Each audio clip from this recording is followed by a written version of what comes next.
Hello guys and welcome to a new video. So friends, आज मैं draw कर रहा हूँ एक न्यू ड्राइंग। आज मैं आपको बताने वाला हूँ कि कैसे ड्रॉ करते हैं आईज़, नोज़ और लिप्स को। तो गाइज काफ़ी ज़्यादा आपको ये हेल्प करेगा वीडियो, क्योंकि मेरे पास जो फ़ोटो है वो काफ़ी ज़्यादा नॉर्मल सा है। तो आपको सीखने में स्टार्टिंग में थोड़ा सा ईजी होगा और मैं आपको अच्छे से बताने वाला हूँ इस वीडियो में। तो गाइज़ अगर आप इस वीडियो को पूरा देखते हैं स्टार्टिंग से एंड तक, तो आप अच्छे से समझ जाएंगे कैसे ड्रॉ करते हैं इन तीनों चीज़ों को, जो कि पोर्ट्रेट का सबसे मेन चीज़ होता है। तो गाइस चलिए इस वीडियो को स्टार्ट करते हैं।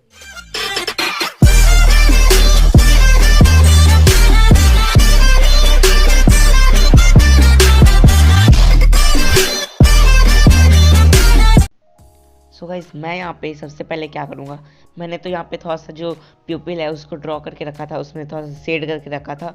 तो मैं उसके ऊपर थोड़ा सा ईयरबड को अप्लाई करूँगा और उसको थोड़ा सा स्मूथ कर दूँगा। और आप भी ऐसे ही करिए जैसे मैं बता रहा हूँ। ब्लेंड करने के बाद मैं यहाँ पे लूँगा एक मैकेनिकल पेंसिल और इससे मैं एक सेकेंड लेयर अप्लाई करूँगा। और इसके बाद मैं यहाँ पे लूँगा एक 10B पेंसिल, जिससे मैं जो भी डार्कन एरिया है फ़ोटो में ऑब्जर्व करके मैं उसको डार्क करूँगा। और हमको इसके अलावा और कुछ नहीं करना है, जो भी हाईलाइटेड एरिया है उसको छोड़ देना है, क्योंकि बाद में हम उसके ऊपर हाईलाइट करने वाले हैं। और यहाँ पे जो इसका क्या बोलते हैं, पंखुड़ी बोलते हैं, शायद वही बोलते होंगे इसको, तो मैंने उसको भी डार्क कर लिया है। और जो भी आई का जो साइड वाला पार्ट होता है ब्लैक के साइड में, तो वो वाइट होता है, तो उसको हमको भी शेड करना है, क्योंकि उसको वाइट नहीं छोड़ना है। वाइट छोड़ देंगे तो वो अजीब दिखेगा, और शेड करने से वो उसमें थोड़ा सा रियलिस्टिक इफेक्ट आता है। तो अभी मैं ड्रॉ कर रहा हूँ आई के ऊपर वाले पार्ट को, और सब में आपको एक फर्स्ट लेयर अप्लाई ज़रूर करना है, क्योंकि उससे ही हमारा जो स्मूथनेस है वो आता है ड्राइंग में।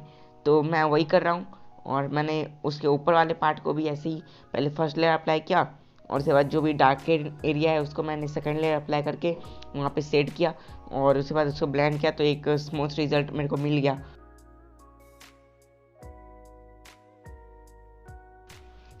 सो गाइस मैं अभी हाईलाइटेड एरिया को हाईलाइट कर रहा हूँ मोनो ज़ीरो इरेजर से।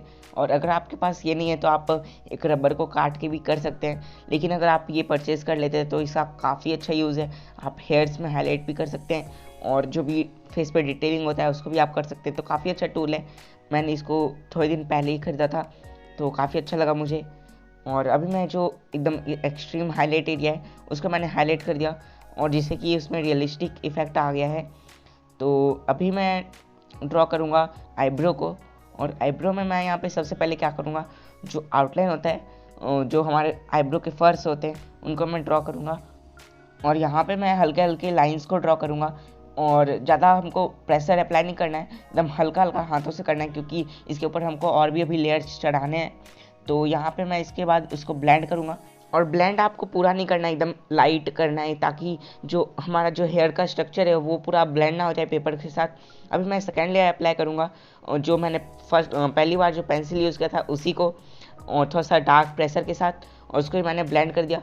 तो अभी मैं यूज़ कर रहा हूँ 4B पेंसिल को, और 4B पेंसिल को मैंने पूरा शार्प करके रखा है, और इसी से मैं जो पूरा डार्क जहाँ पे लग रहा है कि यहाँ पे डार्क जो हेयर्स है वो होगा, तो वहाँ पे मैं उसको कर देता हूँ अप्लाई।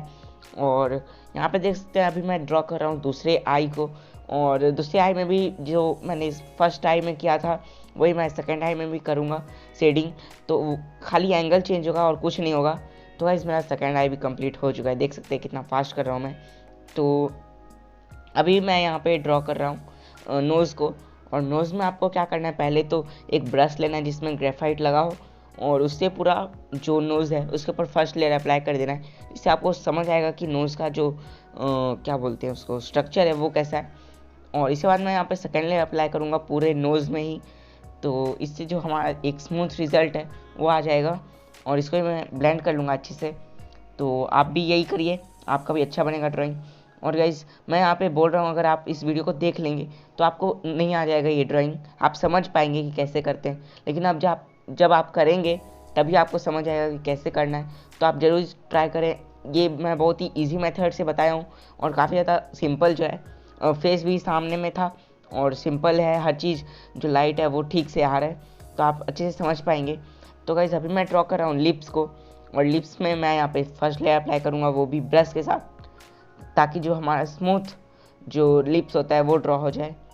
और यही करना है, और इसके बाद मैं आपको बताता हूँ क्या करना है।